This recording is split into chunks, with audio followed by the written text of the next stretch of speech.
Bonjour, hallo.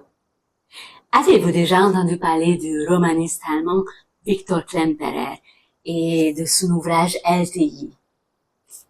Il est en fait plus connu en France alors qu'il est aujourd'hui célèbre en Allemagne grâce à ses journaux intimes et son ouvrage d'analyse linguistique LTI.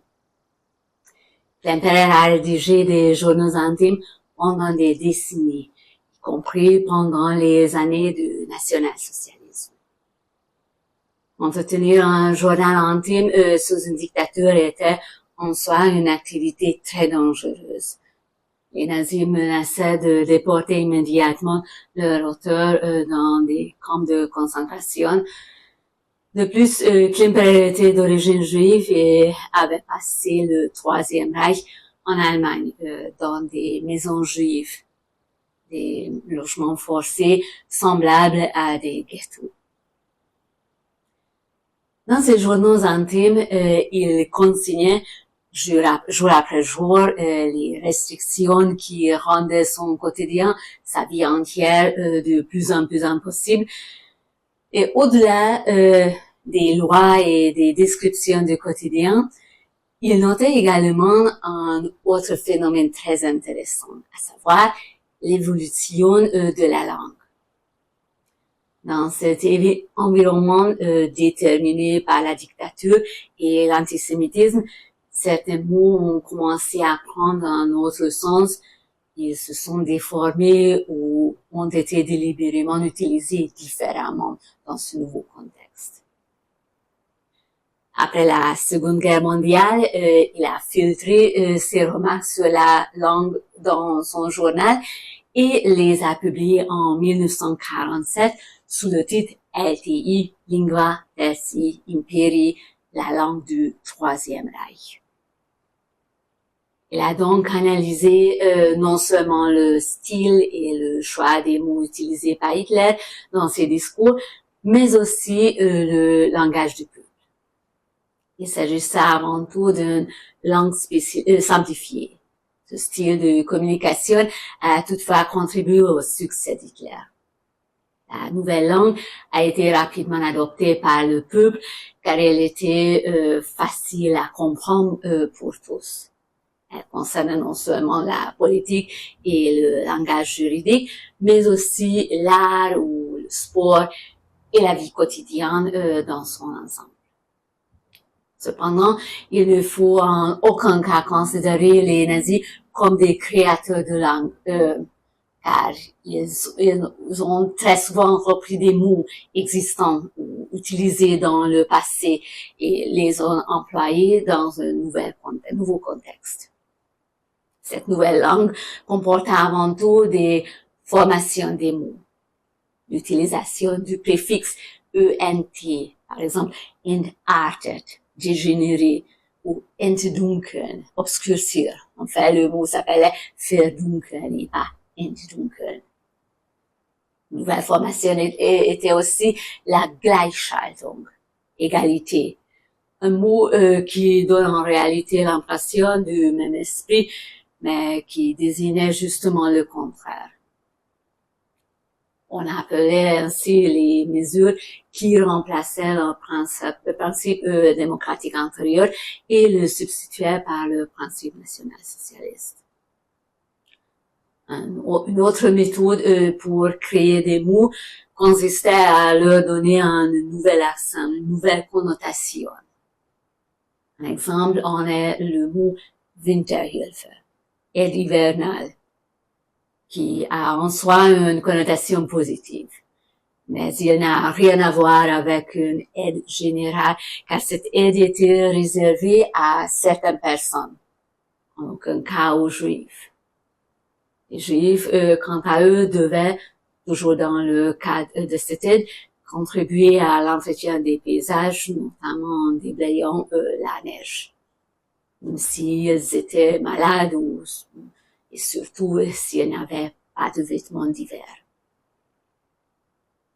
Les mots tels que camp de travail ou solution finale sont aujourd'hui des exemples bien connus du langage nazi de cette époque et ne doivent être utilisés que dans un contexte historique spécifique, comme par exemple dans cette vidéo explicative.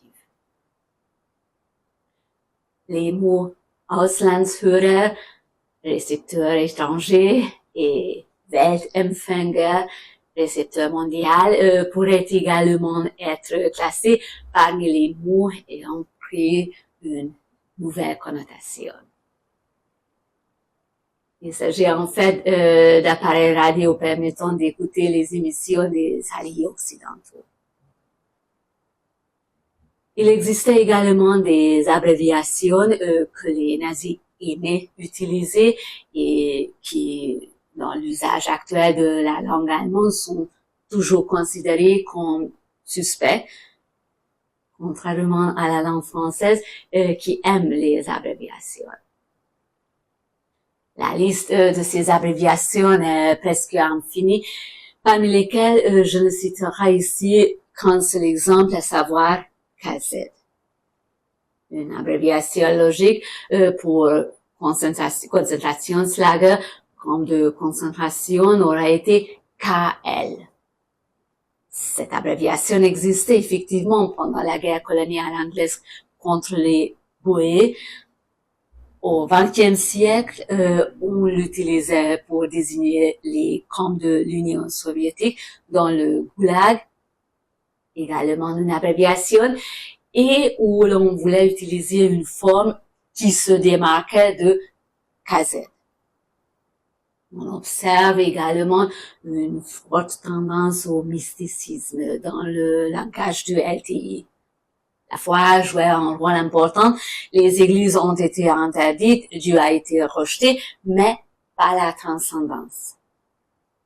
La religion chrétienne juive traditionnelle a été abolie et une nouvelle religion nationale socialiste a été créée. Celle-ci s'appuyait toutefois sur des éléments de la précédente. Les fanfares ont remplacé les cloches, les poèmes choraux ont été substitués aux chants liturgiques et la profession de la foi nationale socialiste a remporté le credo. C'était une religion fanatique dans laquelle la Bible avait été remplacée par le livre Mein Kampf. Même la désignation Troisième Reich créait une atmosphère religieuse. Il existait en outre des mots pour décrire les Juifs. Plutocratie juive, bolchevisme juif, domination mondiale juive, des termes qui ont continué à alimenter des graves préjugés longtemps après la Seconde Guerre mondiale. Ce ne sont ici que quelques exemples choisis. Vous en trouverez bien davantage dans le LTI, qui existe désormais également en français. Le livre ayant été publié dans sa traduction française. Et si vous cherchez éventuellement une explication sur cet ouvrage, vous trouverez un chapitre dans mon livre sur les journaux intimes de Klemperer. Je vous recommande vivement la lecture du LTI qui vous permettra non seulement d'en apprendre beaucoup sur le langage d'une dictature, mais aussi sur notre rapport à notre langue et sur la responsabilité avec laquelle nous devons l'utiliser. Je vous souhaite une bonne lecture.